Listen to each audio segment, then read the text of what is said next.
Hello there, Drew Handish of Whiskey Lore, and time for another whiskey tasting. And today I'm going to be doing a tasting of a whiskey who has recently had a name change, although what's in the bottle I don't think has changed. The ownership of the company that owned it has changed, as it was owned by Lux Row, still under the Lux Row, it's like Scooby-Doo, Rut-Row, Lux Row stable of whiskeys, although now owned by MGP out of Indiana. And this is a whiskey called Rebel Yell Kentucky Straight Bourbon Whiskey. And the new name for this whiskey, which you will probably be seeing on your shelves very soon if you haven't seen it already, is Rebel. We're getting rid of the word yell.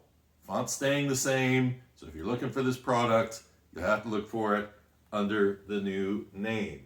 Now, before the name Yell goes away, I guess this is my opportunity to dive a little bit into history. Actually, I don't think this is going to go away anytime soon because I ended up buying like a 1.75 liter of this. And this is the 40% alcohol by volume version, 80 proof. There's a 100 proof version out there. There's a rye version of it out there, but this is a wheated bourbon.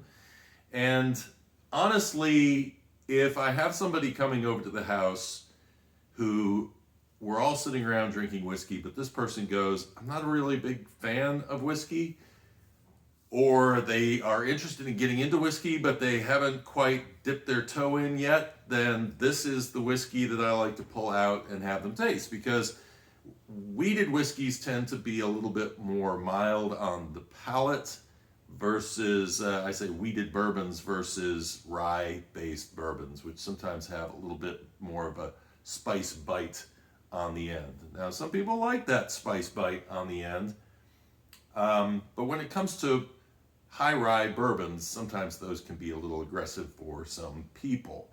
Of course, the more you start drinking the whiskeys, the more you start finding that your palate becomes more tolerant of some of these things that initially might be a little rough. So, where does this name Rebel Yell come from? Well, the brand actually is a brand that was established in the early 1950s during the 100th anniversary of W.L. Weller, which was established in 1849. And the idea of this whiskey was that it was going to be a wheated whiskey, same as Weller, except that this was going to be available just in the southern United States, probably at a lower proof point, and not as long aged. So this whiskey does not, it's a straight whiskey, and it would have to say somewhere on the label if it was under 4 years old, which it doesn't, so we know that this is at least 4 years old. The whiskey in this bottle likely came from Heaven Hill because there was an agreement between Lux Row as they were building their new distillery in Bardstown, and they were getting some of their spirits, as I understand, from Heaven Hill. So the Stitzel-Weller heritage, well, once it moved over to Lux Row, then it breaks away from the whole Weller thing. But it used to be that, the thought was if you were going to get a cheaper version of a Weller that wasn't aged quite as much, this might be the direction that you want to go in. So, getting to the name from another dimension. I actually have three different stories around this name, Rebel Yell. The first, of course, being the tie to Weller and wanting to sell it in the South. The second story is about where the name actually came, how the name actually influenced someone else. And this is what frustrates me about the name of this whiskey changing, is that it actually erases this story. And so this is the reason why I want to tell this story right now, in that there was a party going on in New York City at Ronnie Wood's house. Ronnie Wood played with the Rolling Stones. Mick Jagger was there, Keith Richards was there, and Keith Richards was an enjoyer of Rebel Yell. Well, the three of them were passing the bottle around when a young up-and-coming artist came in, saw them drinking this whiskey, and asked if he could use the name of the whiskey because he thought it was so cool. in a song that he wanted to write. And that song, Rebel Yell, that young artist, was Billy Idol. So it's a great story. It's a story that is going to be lost now because of the change of name of this particular whiskey. And the reason that the whiskey is changing names is because of this association with the Confederacy and the Civil War. Now, at one time, there used to be a Confederate soldier on the front of the bottle. He disappeared. Okay, understandable. Now we're down to the name Rebel Yell written in this 19th century font. And apparently when it went to MGP, I don't know if it's MGP that made the master decision, but they've decided to dump the Yell part of it to get rid of the association with the Confederacy. For those that don't know what the Rebel Yell is, and you probably are not from the US or you never went to high school in the United States to learn this, it is basically the call of the Confederate soldier. It was supposed to strike terror into the opposition, or it was a way for soldiers to cope with what they were doing. And so by screaming at the top of their lungs, what a lot of people say is "yeehaw," but in reality was probably more of a piercing scream type thing. Yeah, like that, something of that nature. It's been said that some soldiers found comfort in that because of what they were being set out to do. And the first instance of the Rebel Yell was said to have been screamed out at the first Battle of Bull Run, which was also called by the South the Battle of Manassas. Two names for the same battle depending on which side you were on, which meant a couple of years later we got to do it again. So they have the second Battle of Bull Run or the second Battle of Manassas. But anyway, and so the Rebel Yell gets associated with the troops of Stonewall Jackson, and that's the whole story behind the Rebel Yell and where it came from.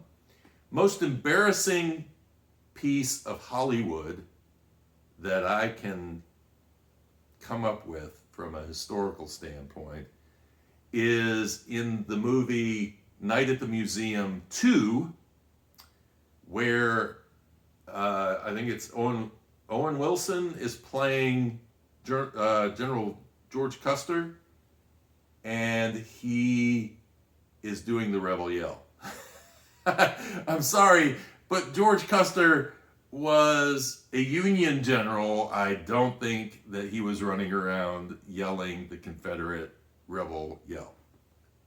Anyway, that's I guess it's a simple mistake to make if you're just really ignorant on history, but if you're making a movie where you're focusing on historical figures, you would think you would get that right. All right, let's go ahead and nose and taste this one.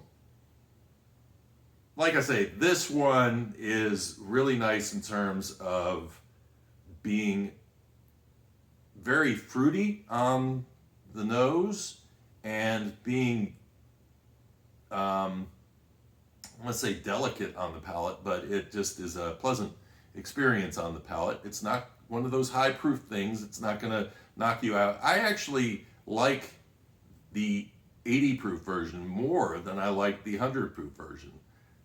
They're going to be probably around the same age, just a higher proof, but for some reason, I think for the purpose, this one is closer to what I would be looking for. I don't know that I actually need it stronger than it is. So there's some nice citrus.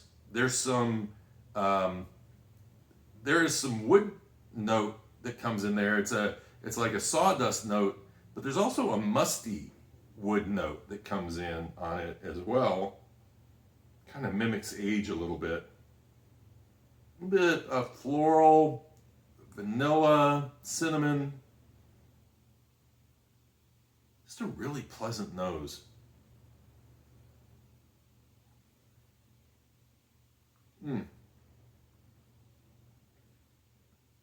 Vanilla, some apple, some lemon. Maybe a little caramel. Kind of surrounds, and then it comes to a finish. It fades a little bit faster probably than I would want it to, but it leaves this nice kind of green apple on the palate. Very, very nice green apple. I think that's the reason I don't really like the higher proof version versus this one, is because this one tends to leave that nice green apple just laying there, inviting you to jump in and take another swig of this whiskey. A little vanilla in there, also kind of lingering on the palate. Slight spice, actually, which is kind of interesting. And I have gotten notes of cherry out of this before, but I'm not really getting that this time. So, look, the name's changing. So if you want to find this whiskey, it's going to be called Rebel.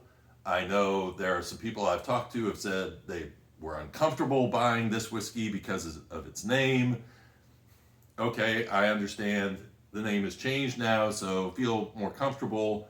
I'm not quite sure why they stuck with the 19th century font, because all that's going to do is still keep that same association with it.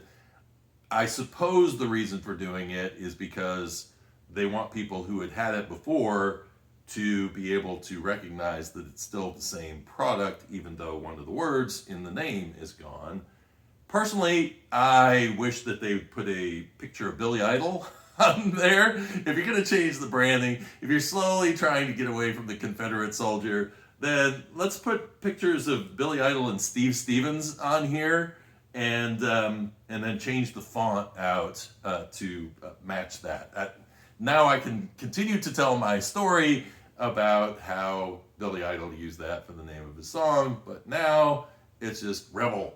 So it doesn't have the same zing, and it's not going to make sense to future generations. Anyway, there it is. Hope you enjoyed this review. Have you had Rebel Yell? What do you think about it? Are you more of a fan of the 100 proof? Do you like the 80 proof? Would love to hear from you. You can leave your comments below. Make sure to like, and if you enjoyed this video, and subscribe if you would like to see more of these down the road. And until next time, cheers and Slanjava.